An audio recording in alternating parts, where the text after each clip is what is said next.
어떤 중독에 빠져 있나요?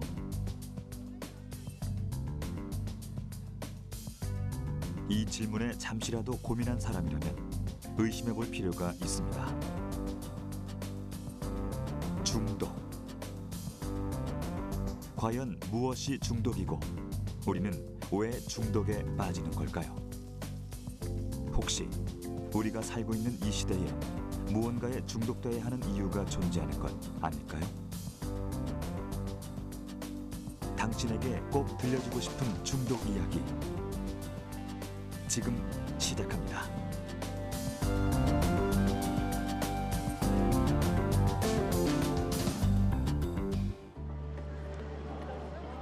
길 위를 걸으며 어디론가 이동하는 중에도, 밥을 먹으면서도, 커피를 마시면서도 45도로 고개를 숙여 시선 고정. 스마트폰 중독에 빠진 우리의 모습입니다. 마치 숫자 9가 된 듯 고개가 꺾인 사람들. 나인족이라는 신조어가 생길 정도로 스마트폰 중독은 일상에서 쉽게 찾아볼 수 있는 일이 되었습니다. 스마트한 시대에 스마트폰을 사용하는 것만으로 중독이란 말을 붙인다는 게 조금 심하지 않냐고요? 그렇다면 여기서 우리는 중독의 의미를 되짚어야 할 필요가 있습니다.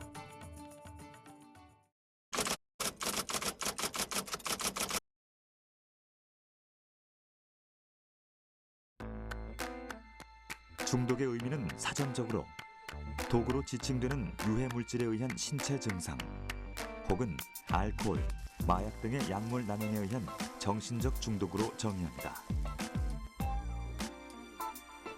유해 물질로 인한 신체 증상인 인톡시케이션과 의존증인 애딕션의 의미 중 우리가 이야기하고자 하는 범위는 의존증, 즉 애딕션입니다. 인간은 쾌를 추구하고 있습니다. 그래서 쾌를 주는 모든 것은 중독되게 마련입니다. 그래서 사람들이 자신의 어떠한 즐거움을 추구하고 또 그러한 즐거움으로써 만족을 느끼게 되고, 그럴 때 그 즐거움을 주는 거는 계속 탐닉하게 되고 중독될 수가 있는 거죠. 중독을 구분하자면 두 가지로 나눌 수 있습니다. 하나는 물질 중독, 다른 하나는 행위 중독입니다. 먼저 물질 중독에 대해서 이야기해 볼까요? 중독이란 단어를 들었을 때 머릿속에 떠오르는 게 있을 텐데요. 예상대로 알코올, 마약류, 그리고 니코틴이 물질 중독의 대표적인 예입니다. 이와 같은 특정한 물질에 몸과 마음이 익숙해져 이것 없이는 생활하기 쉽지 않은 상태를 물질 중독에 빠졌다고 할 수 있는데요. 물질 중독은 물질 의존과 같은 개념으로 의존은 곧 내성, 금단 현상을 동반합니다. 이로 인해 우울증과 같은 심리적 문제, 신체 기관 손상과 같은 문제가 큰 부작용으로 나타나죠. 음주를 예로 들어볼까요? 건강에 해로운 것을 알고 있으면서도 사회 조직 속에서 얻은 스트레스와 감정적 불편함을 해소하기 위해 마시는 술.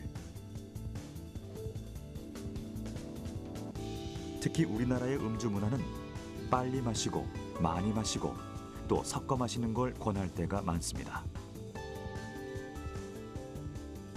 재미와 함께 침묵을 다지는 데 한몫하는 우리의 폭탄주 제조 문화는 안타깝게도 세계적으로 잘 알려져 있을 만큼 대중화됐죠. 지속적으로 빈번하게 알코올을 섭취하는 음주 습관은 결국 내성을 만들어냅니다. 같은 효과를 얻기 위해선 횟수나 용량을 늘릴 수밖에 없습니다.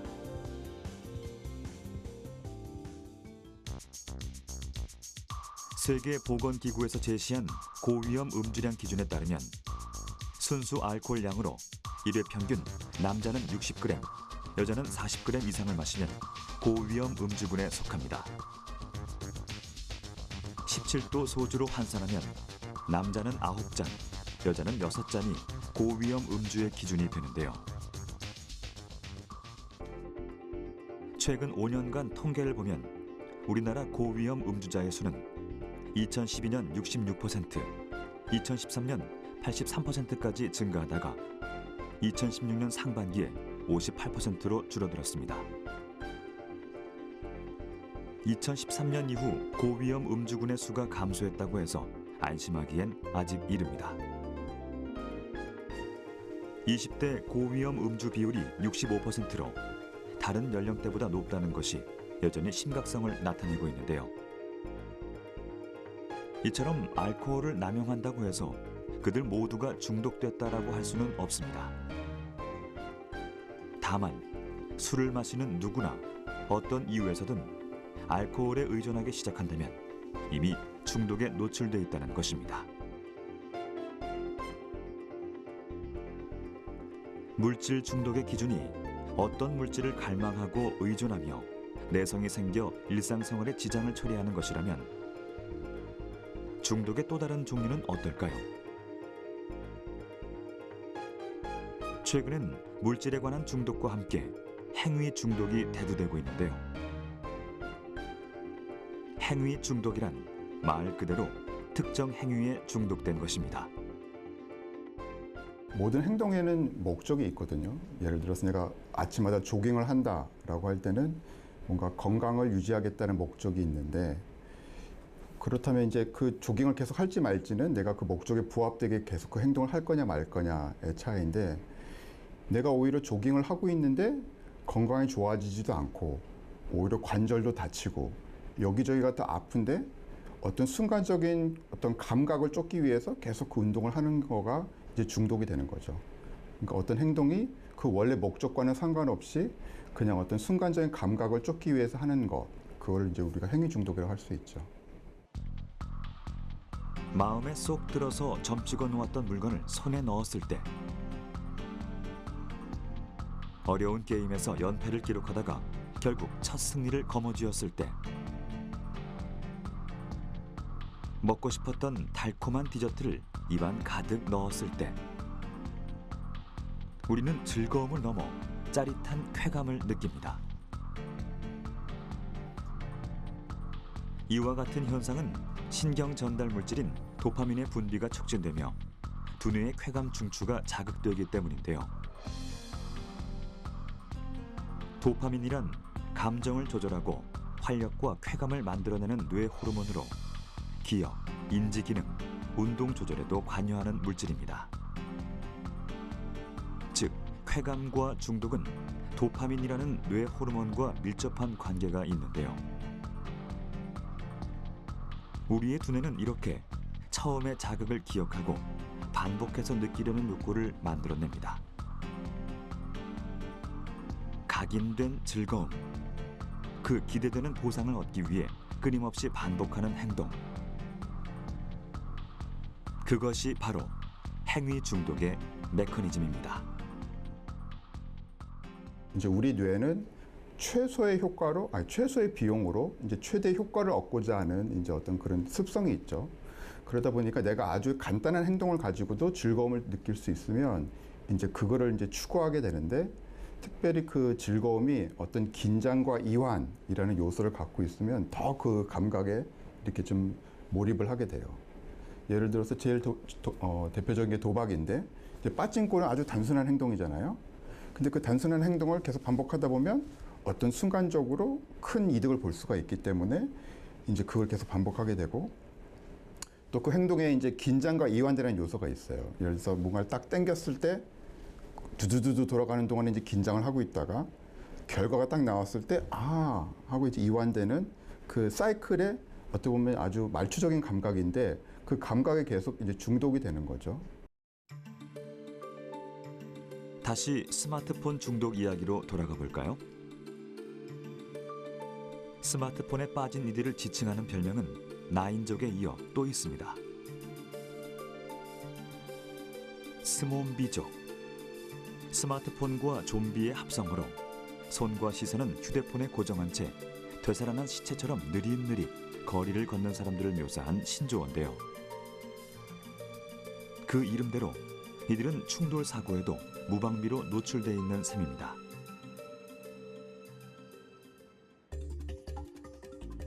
교통안전공단의 발표에 따르면 스마트폰으로 인한 보행자 교통사고는 2009년 437건에서 2014년 1111건으로 5년간 약 2.5배나 증가했습니다. 보행 시 스마트폰 사용의 위험성이 높아지자 서울시에선 보행자가 많은 5개 지역에 스마트폰 경고 교통안전 표지와 보도 부착물을 설치하기도 했는데요. 사람들은 왜 스마트폰을 잠시도 손에서 놓지 못하는 걸까요?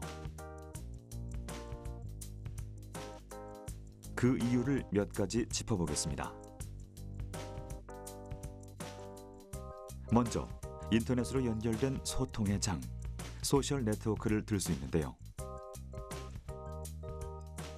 혹시 여러분은 일상을 사진과 글로 담아 소셜 네트워크에 올리고 좋아요를 초조하게 기다리다가 댓글과 호응도 수가 많아질수록 만족감을 느끼시나요?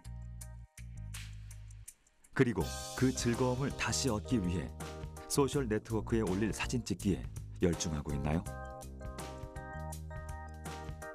자신이 원하는 이미지를 마음껏 구축할 수 있는 온라인 커뮤니티 속에서 타인의 관심과 주목은 쾌감을 얻는 수단이 될 수 있습니다. PC게임 못지않게 실감나는 게임을 휴대폰으로 할 수 있는 지금, 원하는 사람이라면 언제 어디서든지 게임의 세계에 접속할 수 있는데요. 최근엔 현실과 가상의 세계를 오가는 증강현실 게임도 즐길 수 있죠. 전 세계의 유저들을 만날 수 있는 만큼 게임은 자신의 실력을 뽐낼 수 있는 무한한 장이 되기도 합니다. 아이템을 얻기 위해, 레벨을 높이기 위해, 영토를 확장하기 위해 게임에서 잠시도 손을 뗄 수 없는 사람들. 일상생활에 지장을 줄 만큼 게임에 빠져 있다면 게임 중독을 의심해 볼 필요가 있습니다. 스마트폰으로 누릴 수 있는 즐거움은 그 기능만큼 다양하지만 문제는 과하게 의존할 때 발생합니다. 목뼈가 휘고 목 뒤가 찌릿찌릿한 통증을 동반하는 거북목 증후군과 엄지손가락과 손바닥 그리고 손목이 아프고 저린 손목 터널 증후군에 걸릴 수도 있습니다. 그리고 불안증과 현실 무감각증, 수면 장애 등 심리적인 문제가 나타날 수도 있죠. 아직도 스마트폰 중독이 나와는 전혀 관계없는 일이라고 생각하시나요? 그렇다면 여러분 손에서 오늘 하루 스마트폰이 없다고 상상해 보세요. 아니면 실제로 스마트폰을 집에 두고 외출해 보세요. 어떤 결과가 나타날지 궁금한데요. 자, 다시 한번 질문을 드리겠습니다. 당신은 스마트폰에 빠져 있나요? 중독은 일단은 빠지게 되면은 거기에 무뎌지게 됩니다. 그래서 내성이 생기기 때문에 더 큰 자극을 원하게 되고 점차적으로 더 크게 더 많이 이렇게 빠지다가 보면은 이제는 무뎌져 버리게 되기 때문에 그것이 없는 상태로 돌아가는 것은 너무나 힘들어진다라고 볼 수 있겠고요. 지금까지 우리는 중독의 얼굴과 마주해봤습니다. 중독이란 말은 곧 몸과 마음을 메마르게 하는 부정의 단어였죠. 그렇다면 반대로 중독을 긍정적인 방향으로 바라볼 수는 없는 걸까요? 중독의 기본 메커니즘이 쾌감과 도파민, 그리고 뇌의 보상 회로와 관련된 것이라면 몰입할 수 있는 즐거움을 얻는 대상을 바꿔보는 건 어떨까요? 몸과 마음을 건강하게 다스리는 착한 중독. 그런 긍정적인 중독은 과연 존재하는 걸까요?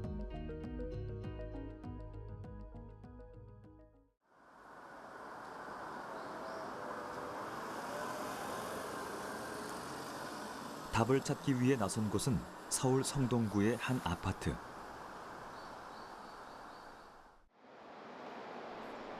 마라톤의 매력에 깊이 빠져 있다는 한상준 씨를 만나기 위해서입니다.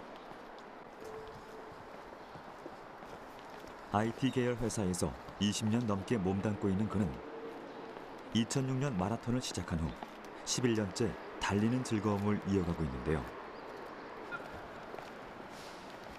한 번 즐거움을 만끽한 후론 뛰는 것을 그만둘 수 없었다는 한상준 씨. 오늘도 그의 하루는 어김없이 달리는 것으로 시작합니다. 지금 어디 가시는 분이세요? 아침에 좀 달리려고요. 예. 엄청 일찍부터 달리시네요. 지금 좀 달려야지 달리고 나서 이제 출근도 하고 그럴 수 있으니까요. 예. 이렇게 자주 달리시나 봐요. 아침에 뭐 요즘은 자주 못 다니는데 그래도 뭐 일주일에 한두 번 정도는 아침에 달립니다. 한 몇 킬로 정도 아침에 달리세요? 아침에는 좀 늦게 일어났을 경우에는 한 5km 달리고요. 좀 시간 여유 있으면 1시간까지 10km 정도까지는 달립니다. 아침에 그렇게 뛰고 나면 힘들지 않으세요? 개운하죠, 오히려. 예, 훨씬 더 오늘 할 걸 다 했구나. 그리고 저녁에 약속도 좀 편하게 잡을 수가 있고요. 아침에 못 달리면 이제 저녁에 약속 잡기가 좀 저녁에 와서 달리고 싶은 생각이 있으니까 그런 생각이 되는데 일주일에 한 2번 정도 달리고 나면은 뭐 이제 저녁에도 약속 편하게 잡아서 친구들하고 만나서 뭐 술도 한잔 하고 그럴 수 있어서 더 좋습니다.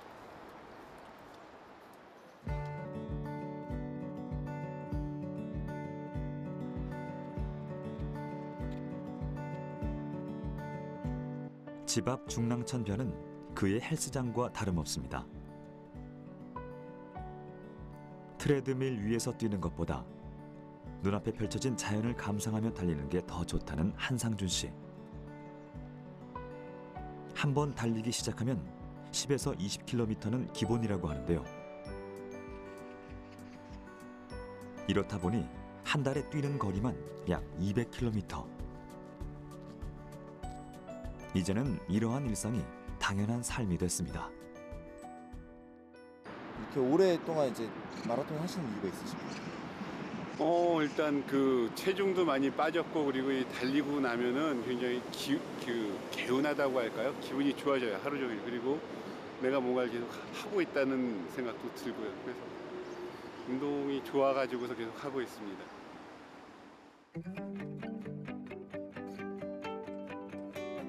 마라톤 인생 11년. 참가한 대회를 헤아릴 수 없을 정도입니다. 42.195km의 풀코스 대회뿐만 아니라 21.097km의 하프코스, 그리고 10km 코스까지 국내에서 웬만큼 알려진 대회는 거의 참가했습니다. 기록을 앞세우기보다는 안전한 완주의 목적을 둔 마라톤. 그에게 달리기는 의무가 아닌 건강한 즐거움입니다.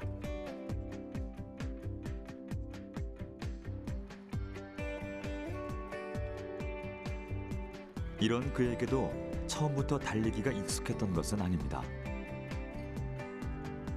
2006년 당시에는 500m를 채 뛰기도 전에 숨이 턱까지 차올랐는데요. 10km만이라도 달릴 수 있다면 만족할 것 같았던 한상준 씨. 마라톤 완주는 꿈에도 기대하지 않았습니다.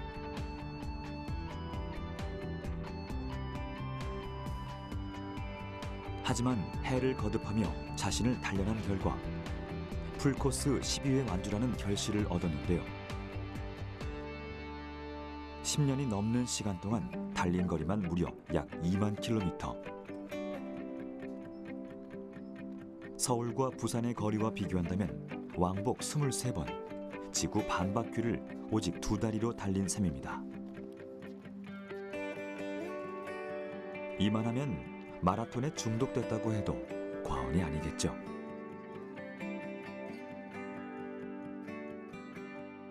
마라톤에 대한 중독이라고 생각할 수도 있을까요? 저는 중독이라고 생각을 합니다. 왜냐하면은 늘 어떻게 하면 좋을까, 그리고 잘 적에 내일은 이 코스로 달려야지, 뭐 주말에는 얼만큼을 달려야지, 이런 생각을 계속 하고 있거든요.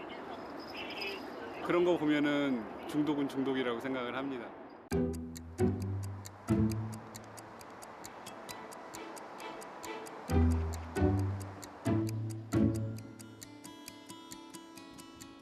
다른 훈련이 있다고 해서 경기도 부천시에 위치한 종합운동장에 따라 나섰습니다. 마라톤 대회를 앞두고 동료들이 함께 연습을 하기 위해 한자리에 모였는데요. 혼자 달리기보단 동료들과 서로 독려하며 달리는 것이 큰 도움이 된다는 한상준 씨. 자신과의 싸움이라고 불릴 만큼 힘든 스포츠지만 마라톤을 중단하지 않고 끝까지 완주할 수 있는 데는 동료만한 자극제가 없습니다. 마라톤을 대부분 혼자 하는 운동이라고 생각하는데 저는 혼자 하는 운동 아니라고 생각하거든요. 그러니까 혼자 달리기도 하지만은 대회 같은 데 나갈 적에 이제 비슷한 페이스를 가진 사람들이 내가 만약에 풀코스가 4시간이다. 아니면 뭐 4시간 반이다. 3시간 반이다 이러면은 그 같은 그 목표를 가진 사람 한 2명, 3명이 같이 달리면은 이게 사람마다 힘든 때가 다릅니다. 10km에 힘든 사람이 있고 20km에 힘든 사람이 있고 다르기 때문에 나는 힘든데 같이 달리는 사람이 힘이 안 들고 잘 달릴 때 그 사람 보조 맞춰서 달려가지고서 저도 달리고 그리고 또 20km쯤 됐을 때 저는 괜찮은데 옆에 사람이 힘든데 제가 달리니까 또 같이 달리게 되고 이렇게 해서 동반주를 하면은 기록도 좋아지고 그리고 한 3시간에서 4시간 달리면서 심심하지 않고 그래서 혼자 하는 운동은 아니라고 생각해요. 같이 하면 훨씬 더 기록도 좋아지고 즐거운 운동이라고 생각합니다. 사람들이 마라톤을 매력적인 스포츠라 꼽는 이유는 건강을 유지하는 데 탁월하다는 점입니다. 마라톤은 신체 골격에 붙어있는 근육들을 골고루 발달시켜주는 전신 운동인데요. 근육의 자극을 통해 뼈를 튼튼하게 단련하고 순환계와 호흡기 계통의 자극을 통해 심폐지구력을 향상시킬 수 있습니다. 뿐만 아니라 원활한 혈액순환을 도와 혈관의 변화를 방지하고 성인병 예방에도 큰 도움이 된다고 하죠. 이곳에 모인 동료들 또한 그 운동의 효과를 톡톡히 경험했다고 합니다.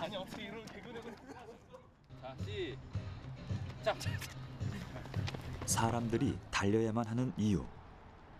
그 중독성을 이야기할 때 꼭 빼놓을 수 없는 것이 있습니다. 달리기에 매료된 사람이라면 한 번쯤은 느껴봤을 법한 쾌감. 바로 러너스 하이인데요. 마라톤은 달리기 시작한 순간부터 약 10분간은 심장 박동수가 급격히 높아지고 호흡이 가빠지며 고통스러움을 느낍니다.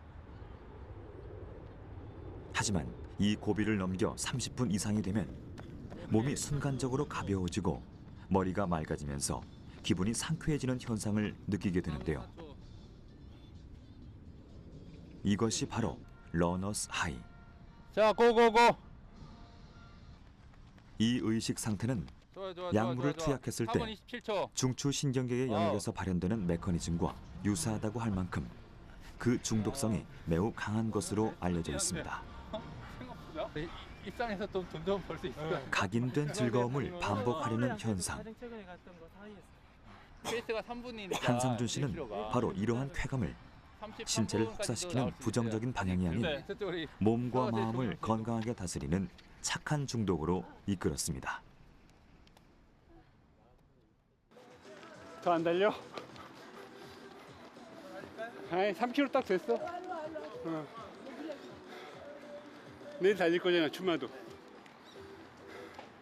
딱 좋아. 잘 치시네.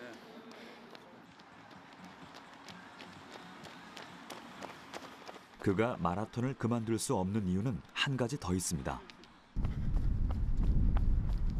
과거 100kg에 육박할 정도로 과체중이었던 한상준 씨. 마라톤을 시작한 지 4개월 만에 30kg 가까이 체중 감량에 성공하며 큰 기쁨을 맛봤다고 하는데요. 달리기를 통해 얻은 건강한 삶. 그가 마라톤을 포기할 수 없는 가장 큰 이유입니다. 일단 내가 목표로 한 거를 달성을 했을 적에 그 희열이 좀 있더라고요.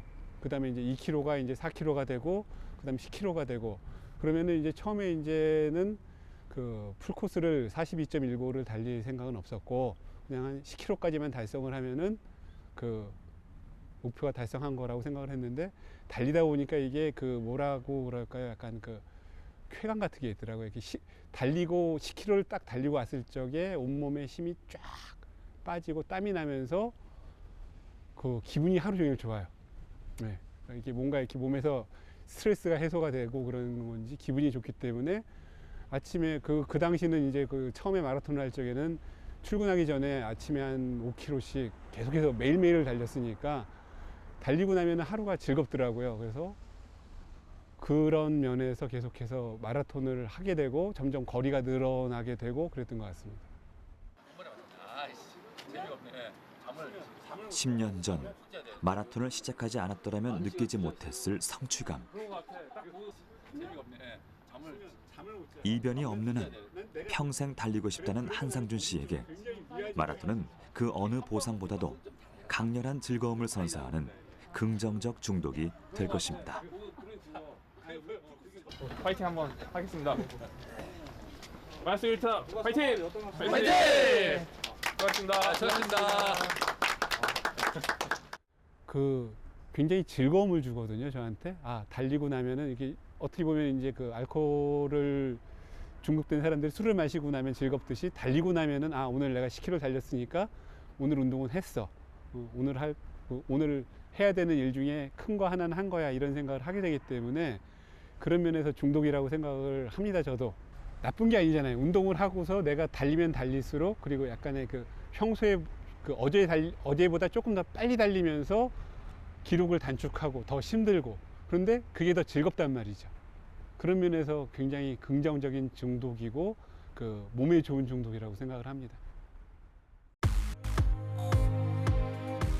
삶이 지치고 힘들 때, 이 현실이 나에게 너무 무거운 짐으로 다가올 때, 그 순간만큼은 누군가 혹은 무엇인가에 의지하고 싶을 겁니다. 중독의 유혹은 그렇게 다가옵니다. 그리고 지금도 선택의 기로에 선 당신에게 묻고 싶습니다. 몸과 마음의 주도권을 빼앗겨 그 무언가에 지배당하는 중독에 빠질 건가요? 아니면 삶의 활력과 생기를 되찾고 내 자신이 더 나다워지는 그런 중독에 빠질 건가요? 선택은 당신의 몫입니다.